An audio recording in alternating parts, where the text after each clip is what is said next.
वहीं से शजील इमाम लड़ रहे हैं, तो क्या इसी में वो शजील इमाम भी शामिल होंगे? चुनाव है, इलेक्शन है, इलेक्शन में आप जीतने के लिए लड़ते हैं और जो आप तोड़ मोड़ कर पेश करना चाह रहे हैं, बराए मेहरबानी दिल्ली जाकर बैठिए घर में अपने। हम किस पस मंजर में बोले वो देखिए। क्या बोले हम? जो हमारी पार्टी से भाग गया, किसके पास भागा वो देख लीजिए। सर, ओवैसी साहब अब अकेले चुनाव सीमांचल में लड़ेंगे या अलायंस के साथ? अभी तो बहुत कुछ होना बाकी है, अभी खेल बाकी है। सर, ऑपरेशन सिंदूर के बाद आपने भारत का प्रतिनिधित्व विश्व में किया जी, लेकिन अभी ये जो क्रिकेट चल रहा है इसमें पाकिस्तान को एक जो है has been given a long route for their propaganda. बहुत अच्छा है।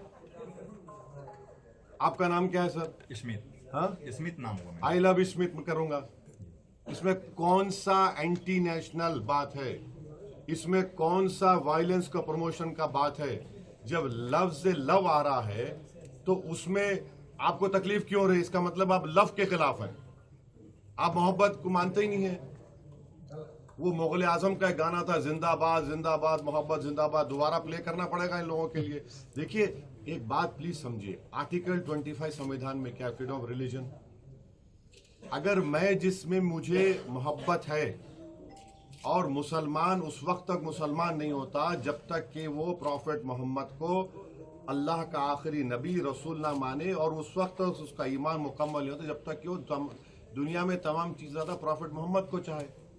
ये संघ परिवार और आरएसएस बीजेपी के लोग कभी सोच भी रहे हैं कि भारत में 18-19 करोड़ मुसलमान रहते हैं, जो सब कॉन्टिनेंट हो या एशिया में सबसे ज्यादा यहां पर रहते हैं। आप क्या मैसेज दे रहे हैं दुनिया को? क्यों ऐसा कर रहे हैं भारत के बारे में आप लोग? अरे सोचो थोड़ी देर के लिए। लव की बात हो रही है और उत्तर प्रदेश में एडीजीपी साहब कह रहे हैं कि नहीं, हमारी सरकार ने कहा कि नया पोस्टर नहीं लगेगा। Happy birthday prime minister allowed होगा, happy birthday chief minister allowed होगा। तो फिर आप एक कानून बना दीजिए कि इस देश में कोई लव की बात करेगा ही नहीं, तो पहले हॉलीवुड बैठ जाएगा। क्या होगा? कहां जाएंगे हम? अरे मोहब्बत की बात हो रही है, मेरा फेथ है, आपका फेथ है, आपका फेथ है। भारत की खूबसूरती यही तो है कि भारत हर मजहब को मानने वालों को मानता है, जो नहीं मानता खुदा को उसको ही मानता है भारत। तो ये तो अजीब है कि ये लव के खिलाफ है ये लोग। सर, एक रिपोर्ट हाँ बिल्कुल होगा। रणनीति कहाँ तक पहुंची? देखिए, उसका बैकग्राउंड ये है कि बिहार के जो अपॉलिटिकल कई लोग हैं जो ये गलतफहमी का शिकार थे कि असदुद्दीन ओवैसी अलायंस नहीं चाहता है।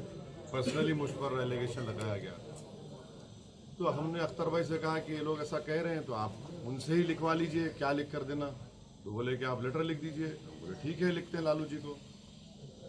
फिर उसके बाद लेटर लिख दिए। फिर बाद में उनके फर्जन ने कहा कि हमको नहीं मिला। हमको ताज्जुब हुआ कि उनके पार्टी के फाउंडर वो हैं। उन्होंने कहा ठीक है, उनको भी लिख दीजिए। वो लिख दिया। तो ये तो मैसेज जा चुका है कि जो हम पे इल्ज़ाम लगाते थे कि हम अलायंस नहीं चाहते या बातचीत नहीं करते, तो हमने कर दिया है। अब इनके ऊपर है मुनस्सिर, वो अपनी पार्टी का फैसला वो लेंगे, हम अपनी पार्टी का फैसला हम लेंगे। क्या कारण लग रहा है आपके? बहादुरगंज में आपने कहा कि एक के बाद ऐसा नहीं सर, होगा। आपका एक बयान आया था कि जो खास दोस्ती के लिए बढ़ सामने में प्रपोजल दिया कि सेक्युलरिटी को बिखरने मत दो और कॉमन फोर्सेस के साथ मिल के लड़ो, और उन्होंने भी हमारे प्रस्ताव को ठुकरा दिया। हम उसके खिलाफ भी जनता के सामने में इंसाफ के लिए आए हैं। ये इंसाफ यात्रा का मेन मोटो है। हम इस्तकबाल करते हैं अपनी सीमांचल की धरती पर अपने कौमी सदर जनाब ओवैसी साहब का, और वो आपसे अभी हो गया। आप दूसरों जेएनजी को लेके जो पॉलिटिकल हवा दिया, जेएनजी को लेके जो ये जो पॉलिटिकल मूवमेंट एक तरह से बनाया जा रहा है, क्या आप इसको फेवर करते हैं? अरे इनको बोल दीजिए कि बिहार में 59% खुद इनका एडवर्टाइजमेंट कहता है। 58% वोटर बिहार में 25 साल से कम उम्र का है। उनको बोलिए, इनको इनके बारे में हिम्मत है, बोलो। चाहे मोदी जी बोले, नीतीश कुमार बोले कि जनरेशन जी हमको ऐसा कर रहा है, तो फिर बिहार में 58% वोटर 25 साल से कम उम्र का है। तो ये बिहार के जो जनरेशन जी के जिसका वोट 58% है पॉपुलेशन में, उनको सोचना चाहिए कि तुम्हारे ख्वाबों को पूरा करना नहीं चाह रहे। कल अमित शाह आ रहे हैं सीमांचल, क्या कल अमित पार्लियामेंट में खड़े होकर भारत सरकार ऑपरेशन सिंदूर के डिबेट में हमने जहां पर हमारी फौज की कामयाबी पर मुबारकबाद दी, हमने भारत सरकार मोदी सरकार से कहा कि मत खेलिए क्रिकेट मैच। सर ठहरिए, क्यों मत खेलिए? क्योंकि मोदी जी बहैसियत प्रधानमंत्री ने कहा कि पानी और खून एक साथ नहीं बह सकता, बातचीत और आतंकवाद एक साथ नहीं हो सकता। हमने पार्लियामेंट में खड़े होकर कहा कि आपका ज़मीर मर चुका है क्या? आप कैसा क्रिकेट मैच खेलेंगे उनके साथ? अगर हम ये एशिया कप नहीं खेलते या क्रिकेट मैच नहीं खेलते तो कोई आसमान तो सर से गिरने वाला नहीं है।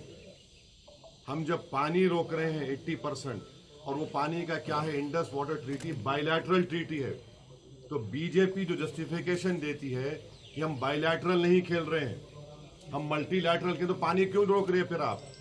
हमने ट्रेड क्यों बंद किया? डायरेक्ट इनडायरेक्ट ट्रेड हमने बंद कर दिया।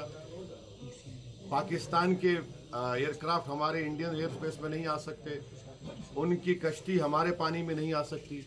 तो ये तो हिपोक्रेसी है, hypocrisy of the highest order है। बीसीसीआई को कितने पैसे मिलेंगे? 1000 करोड़, 1500 करोड़, 2000 करोड़? हम बीजेपी से पूछना चाह रहे, जो 26 लोगों को सर पर इसलिए गोली मारी गई आतंकवाद जो पाकिस्तान से आए थे कि वो हिंदू थे, तो 26 लोगों की जान की कीमत कितनी है बता दीजिए। हम 1000 करोड़ है, 2000 करोड़ है, 3000 करोड़ है, बता दीजिए देश को।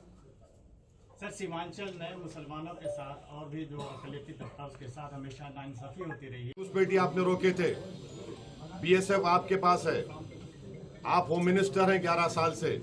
अगर यहाँ पर डेमोग्राफिक चेंज हो रहा है, आप क्या कर रहे थे उसके लिए? ये तो आपकी नाकामी का आप सबूत दे रहे हैं। और वो जो बांग्लादेश से भागकर आकर बैठी है, बराए मेहरबानी उसको सीमांचल को ला लें। वो खुद बॉर्डर का रास्ता हम दिखा देते हैं, वहां ले जाके छोड़ दें उसको पहले बाहर करें। आप वो क्यों रही है दिल्ली में? लास्ट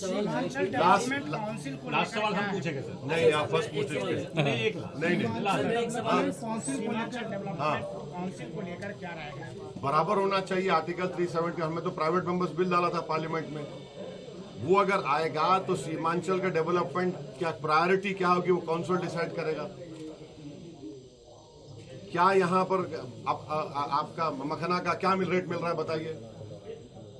यहाँ पर मकाई का मामला क्या रेट मिल रहा है बताइए? एम्स क्यों नहीं आता यहाँ पर? गाया में जो इंडस्ट्रियल पॉलिसी यहाँ पर क्यों नहीं आती? एक बेंच खोलिए हाई कोर्ट का यहाँ पर। यहाँ तो दिल्ली से फ्लाइट, अरे एक बिल्कुल नहीं है, अहमदाबाद की हो गई। अब ये बताइए कि एएमयू का एक छोटा सा दो कोर्सेज का, उसको भी आप बंद करना चाहते हैं। पानी आता है, जमीन कट जाती है। हम खुद चश्मदीद गवाह हैं, हम देख चुके हैं। अख्तर भाई साहब जाके रिलीफ बांटे थे एक बार।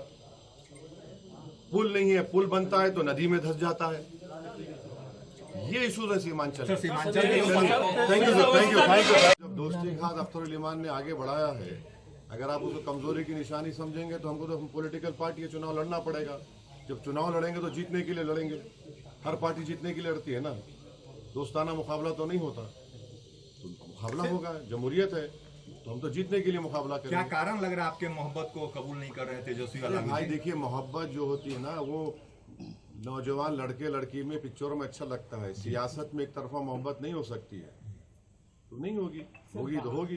पुराने आपके जो विधायक है अगर घर वापसी करना चाहेंगे तो क्या उनका स्वागत करेंगे आप? हाँ? पुराने जो विधायक आपके जो चले गए, अगर घर वापसी करना चाहेंगे तो उस पर क्या करना है? आपको किसी ने बातचीत की क्या घर वापसी के लिए? नहीं, अगर आपसे बातचीत की तो बता दीजिए। हमारे राजनीति में ऐसा होता है सर, कभी यहाँ चले जाते हैं। अगर आपको बताया गया कि घर वापसी करना चाह रहे हैं, तौबा करना चाह रहे हैं, तो बता दीजिए। अख्तर भाई सोच लेंगे। जो पूछ चुके दोबारा मत पूछिए। जो सीमांचल के एरिया में लड़ेंगे सर, या पूरे बिहार के? तो इंशाल्लाह आपको पता चल जाएगा। चुनाव तो लड़ेंगे। सचिन पायलट का बयान आया है कि असदुद्दीन अवैसी को गठबंधन में लेना चाहिए, इसको आप कैसे देख रहे हैं? देखिए, जनाब सचिन पायलट साहब ने बात कही है तो हम उनका शुक्रिया अदा करते हैं, मगर वो कितना इन्फ्लुएंशियल हैं, कितना कर सकेंगे नहीं मालूम। मगर आप तमाम की इत्तला के लिए, जब वाइस प्रेसिडेंट ऑफ इंडिया का इलेक्शन हो रहा था, मेरा तो एक ही वोट था। किसको वोट दिया हमने जाकर जस्टिस सुदर्शन रेड्डी साहब को वोट दिया। उस वक्त क्या हो गए? हम दूध के धुले हो गए। जब सर अलायंस नहीं होगा था कि जो हमारे सामने मजलिस के कार्यक्रम में जाइए प्लीज, आ जाइए पूरे। अरे आदिल भाई सामने सामने